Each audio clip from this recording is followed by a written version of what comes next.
SailGP is an international sailboat championship that has events all around the world. SailGP, what we call the F50, is the catamaran that the teams compete on. These are the sailboats that sail around, that has all the information that we need. So we need to get the information of telemetry, video and voice off the F50 to the shore to be able to use that information then on how we want to do it. So utilizing Ericsson EP5G to be able to do that is a game changer for SailGP. The amount of data that we're receiving in season 1, we managed around 30 billion data requests a day. Today in season 5, we're managing around 60 billion. Our experience with private 5G is that it takes, historically, to be able to set up a SailGP race, we have events all around the world and we need to be as quick as possible to be able to set up and then leave the venue as quick as possible as well. So to be able to have this technology to be able to switch it on and it works is really, really impressive from that point of view. So yeah, we're very, very happy in the ability to be able to do that. And the ruggedness of the access points as well. You know, we have those on our boats, we have them on our AI marks to be able to move them around. They're in a rough place on the water as well. To be able to utilize that and keep on working is really, really, really, really cool. We have buoys on the race course that has the ability to move around. So we use, they need to be connected. We need to send their location around 1,000 times a second to be able to work out where they are. So we've built them ground up with cradle point routers within inside them. So they use cradle point equipment within them to be able to get that information out. So they're constantly being sending traffic, being able to move around, but they're all autonomous. So they go from point A to point B, and you know, it's pretty cool to see them move around. We didn't consider any other options other than 5G because of the ability to move huge amounts of information from the boat on the water in challenging conditions all the way to the shore. We looked, we found, we tried to evaluate what we previously did, but 5G, we always went back to 5G and private 5G.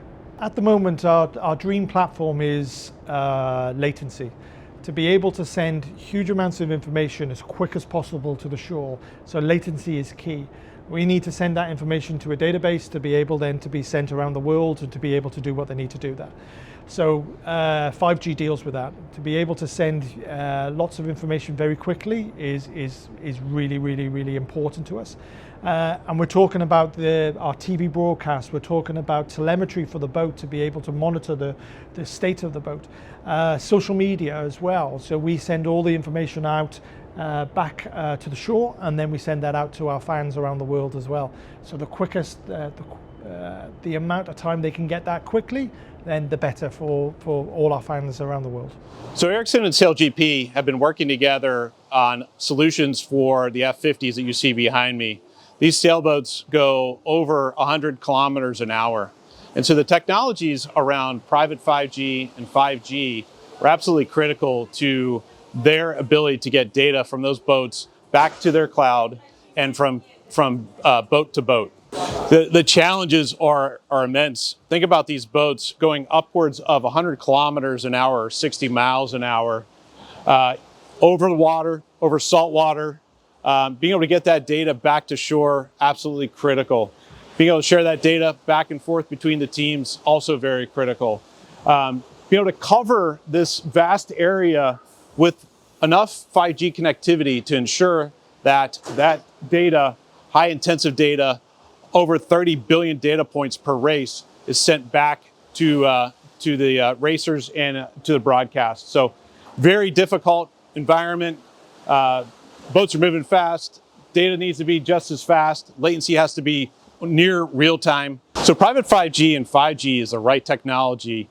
As it's evolved over time, they've used private LTE, they've used some proprietary 3.5 gigahertz technologies. All that information and older technologies is now being replaced with private 5G and macro 5G.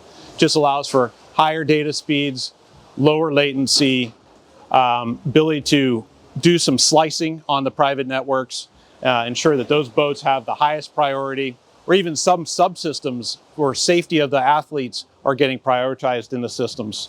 So private 5G and 5G just absolutely makes great sense.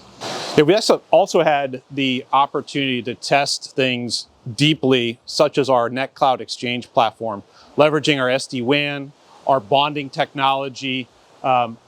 These boats are not necessarily receiving a ton of information, but they're sending a ton of information. So our bonding technology is absolutely critical to how that data gets back and lowering that latency.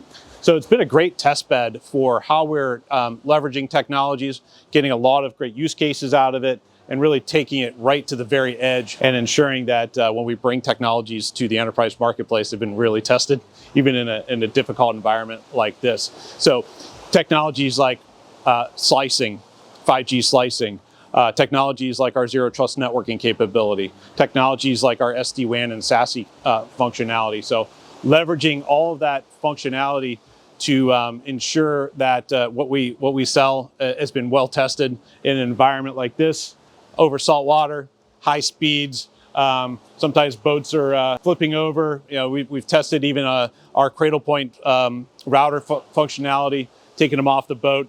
They're rusted on the outside a little bit from the salt air over the last 3 years, but the inside are pristine. We pulled actually one of them apart in LA last week, and so it's great to see just how these devices are taking the abuse and the beating, and how they come out the other side. Thank you for having me on today. Fair winds and following seas to everybody, all those sailors out there, and we'll talk to you all soon.